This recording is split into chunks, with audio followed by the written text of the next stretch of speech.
When you only have a few days in Iceland and a limited amount of annual leave, choosing the wrong lagoon can feel like a really expensive mistake. In this video, I'll show you what the Blue, Forest and Sky Lagoons are really like, the parts nobody tells you before you book, and which one we'd pick if we could only do one. Let's start with the big one, the Blue Lagoon. This is the classic I went to Iceland photo spot. It's about 20 minutes from the airport, so perfect for your first or last day. We booked the premium package for around £110 per person. You have to book ahead now. If you're travelling in peak season and think you can just turn up, we wouldn't recommend it. The premium package isn't the cheapest option to get into the Blue Lagoon, but it gets you a second drink at the swim up bar, 2 additional face masks and the use of a bathrobe included. It looks stunning, and stepping in for the first time is a wow moment.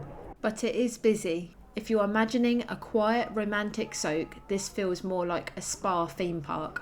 When we walked in, my first thought was this is incredible, and my second thought was this is a lot of people in one hot tub. Here's a couple of quick tips from our visit. Book early morning or late evening. It felt way calmer and the light is much nicer for photos. Do use the hair conditioner they give you before you go in and tie up any long hair. The water dries your hair out and absolutely wrecks it otherwise. We were done in about 2 to 3 hours. You don't need a full day here. Save your time to explore other things.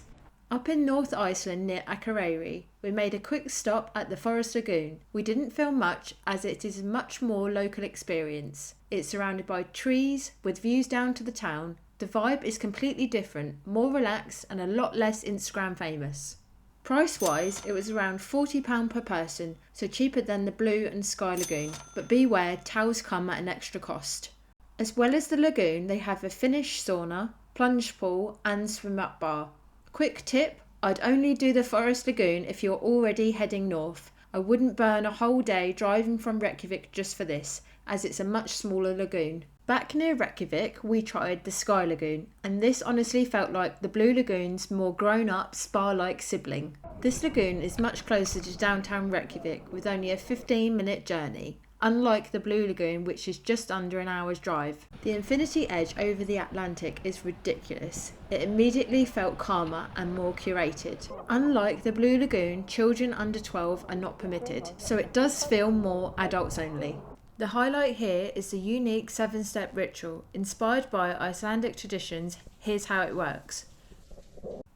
The cold plunge was brutal for a few seconds, but afterwards I felt so awake. If you're nervous, it's over fast and you can always just dip in and out. I lasted about 30 seconds in the cold plunge and questioned all my life decisions, but I did feel weirdly amazing after that. Once you've pried yourself out of the icy cold pool, it's time to thaw out. This time in the sauna. Huge windows frame the ocean and sky. It's perfect to sit and sweat it out.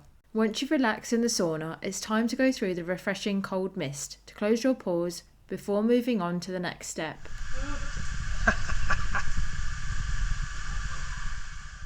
Next up, this is where it gets luxurious. A mineral-rich body scrub that exfoliates and leaves your skin glowing.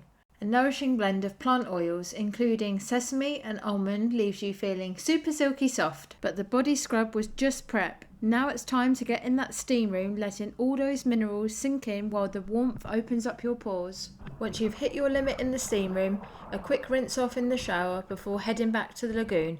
Relax, float and take in the views. A perfect ending to the ritual. We paid £85 each, including the ritual.